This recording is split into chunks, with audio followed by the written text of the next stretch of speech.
before, but it's very evident to me when I come into Nashville, and the days that I'm here are very important based on the days y'all are here. In that Mondays and Tuesdays and sometimes Wednesdays are the days you're home, get your stuff done, and then people leave out on a Wednesday or a Thursday, and then you're gone until Sunday. Is that pretty typical for you guys too? That's about right. Yeah. That's right. That's the routine. So it's like what I was saying to Jake before you guys got here was your Monday, Tuesday, Wednesdays are gym, tan, laundry. Yes, we're just like Jersey Shore. Yeah. Do your gym, tan, laundry, and do interviews and whatever business you have. What do you do when you come home? What do you try to get done? Sleeping is good. Every now and then. Laundry. I think you hit it up, man. Yeah, gym, tan, laundry. Yeah. Well, it's gym, pool, laundry. He does the pool. I do the tanning. Yeah. Yeah. I mean, I don't lay in the bed. I spray. Do you? Do you do the spray tan? Yeah, that's better though. You'll be so glad that you did that when you're in your 40s. Yeah. Yeah. That's what I figure tanning beds aren't good for you. Then maybe hit the lake or go out and just relax call up some buddies, some friends. Try to have normalcy. Yeah. Because you don't have a normal job. It's not. No. Not at all. Do you seek out things that make you try to, like your equalizers? Do you? Yeah, I have friends that I've been friends with forever that I hang out with. Right. We'll go to the mall. Well, I've brought my friends out on the road. So. Right. I think when I talked to you two the last time, you were putting your road situation together. Yeah, we were trying to get our band together and stuff. Right. I think. And it's all done. You picked your people and everything was great. And they're good. They're awesome. We have a great band. And I think we were complaining. We were making fun of you about leaving your dirty clothes on the floor or something. Oh, yeah, probably. It's true. Because it's funny because it's true. I love that look on his face. He's like, Whatever. We'll talk. That leave me alone look. Yeah. Aww. We have been together a lot lately. Well, when you spend all your time together, you have to learn how to deal with each other on different levels. It requires a business. It requires a nice set of earplugs. Yeah. Yeah. Time alone. Ooh. Well, I was going to let that go. I was totally going to just keep talking. We'll just move on past that comment. No, it's great. But you have to learn to deal with each other in a business way as well, and really try to compartmentalize the relationships that you have with each other. Yeah. Right? Yeah. We have totally different, we have to turn different things on at certain times just to, keep up with what we're doing at the moment. Right. We have many relationships. Yeah. Yeah, it was funny. We've always been pretty good at that though. As far as, keeping it professional when we have to, and then knowing when to let down our guard. But I think that, at first there's certain times where, if we get in a fight or something, we don't want that to be, or if we're in a bad mood or just any kind of thing that you go through when you're in a relationship, you don't want that to be, you don't want to drive everybody around you crazy, So, and air it out, yeah. Yeah, it's like, oh God, there's Tom and Susan again. No, but it's we've gotten good at it. We work it out. Yeah, that's good. Well, I hope that you get an opportunity to unplug and do those things when you do come home, because it seems like, as busy as you are, and you look ahead and through the summer and into the fall, and as you get towards, you guys have to be thinking that far in advance anyway, because your schedule is certainly thinking that far in advance for you. That you have to start scheduling those. People will just keep writing stuff in your calendar if you keep saying yes. Yeah. Yeah, we get on. We pretty much say yes to everything at this point. Yeah.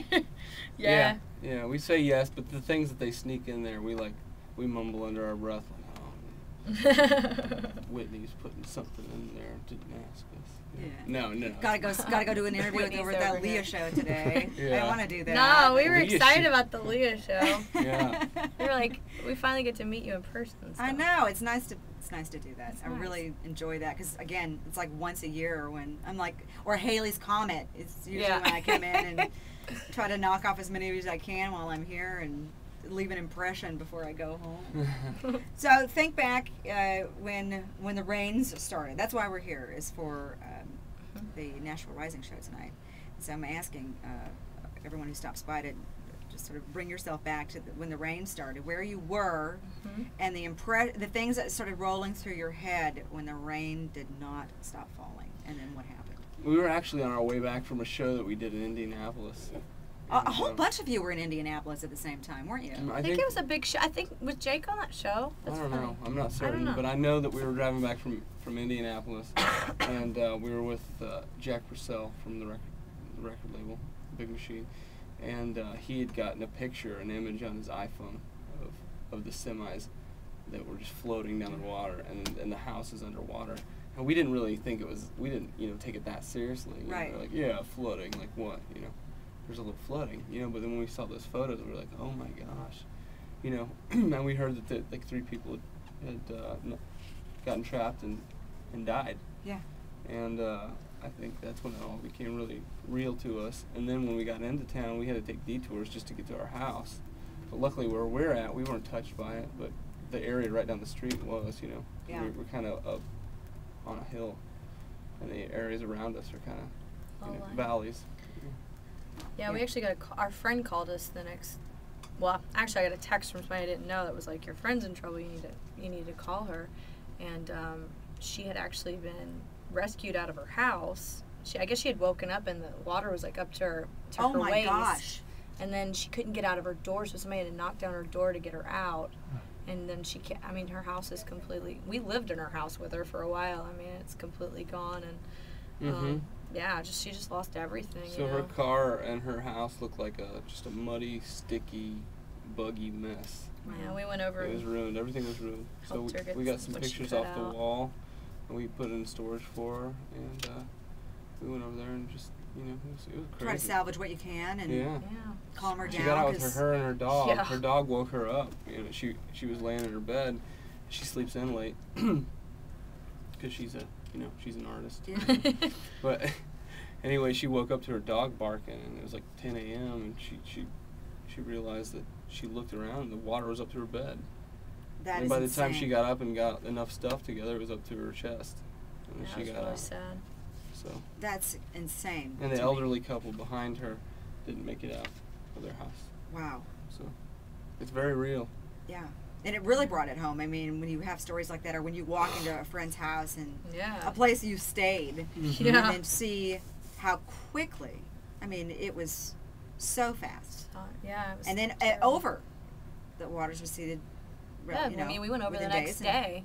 Yeah, and all the people along the street were laying their belongings out, and this was not this isn't necessarily a great section of town, and these folks don't have any insurance, right? And they lost everything. Yeah. And it was very emotional. Yeah. And I think you learn a lot about your neighbors, and you learn a lot about yourselves, what you can handle and what you, certainly going through those things. You learn a lot about the people you work with, because you probably work with a lot of people who were affected, either at your label or band members or their families in some way who were affected. And you also learn about how lucky you are. Yeah. Blessed, How blessed you are. Yeah. Yeah, I grew up in New Orleans, so I was actually here during Katrina, so I didn't really, I was obviously affected, my whole family's down there, but I didn't get to really see it firsthand, and then to just walk in her house, I'm like, wow, I couldn't have imagined it as much before, I've talked to a lot of people who have done the comparison, because they've done both now. They've lived through, like Clay Walker, who I think was in Indianapolis with you guys, because he was coming back from Indianapolis at that time. He and his wife escaped from Ike when they were in Texas. Yeah. And he said they came here to stay here while they were working on their house there, and they just ended up falling in love with this place. And then his experience was he got a phone call from his wife, the power's out, the water had flooded their house, and she had a 5-month-old and a 22-month-old at home, and it was dark. And it's frightening, just frightening. Yeah. Yeah. Helpless. Yeah, you feel helpless. You are helpless. Yeah. Yeah. And so, I guess it's a natural reaction if you go for so long and feel helpless, that the second you finally feel like you can do something, you want to do as much as you can. Yeah. Absolutely. Yeah. Well, let's talk about some other stuff. We'll move on and talk about your summer and your fall and how busy you are and your road life right now. Exciting times. Yeah, it's Yeah. awesome. We've been on the Brad Paisley H2O tour. Right. So we're about 4 weeks into that, and we're gonna stay out until through September. Right. And I don't know what's to come after that. I think obviously we'll probably be playing shows through December, but it's just been great, man. Brad's amazing. He's the nicest guy I think I've ever met. He's a great guy. Very sweet. Not to get back on the subject, but all his stuff was submerged in the water for his tour. You know, He's for the like H2O an tour. artist laced in irony in this whole thing. Yeah. So he It's had to, crazy. you know, get all his gear and equipment up to par like the week of the show. You know, so they were doing rehearsals and everything like that. So it, but you know, it was an emotional thing to see him come out on stage and pull it all together, and it's been a great experience. So. Yeah. You know, and just to have the H2O World Tour. Yeah. And all of his stuff be underwater. I know. And his hit song be water, and you know, again. Just all It means worked out. something. I know. Yeah, He's exactly. he's over in Europe right now. We're off for the next 2 weeks. So you're doing some stuff though while you're gone. You're not going to be Oh, gin tan no. laundering it the whole time. Of that Not 2 for the weeks. whole Trips. 2 weeks. Right. We're actually going up to Jersey now. No, I don't know. We're just I think we're just playing shows the next couple weeks. We're playing the Opry soon, I think on Saturday. So Yeah. we got some things to do. Awesome. I'm so glad to get a chance to meet you guys. Me Finally, too. get a few phone calls in. I feel like I know you, and now I can say we know each other and we met, and hopefully I'll get a chance to come back in, or when you guys are up around my way. Yeah. There's Paisley show in September, so I guess if you're Yeah, we'll be in with on him, that in then- September. Our record actually comes back out. Our full length record comes out in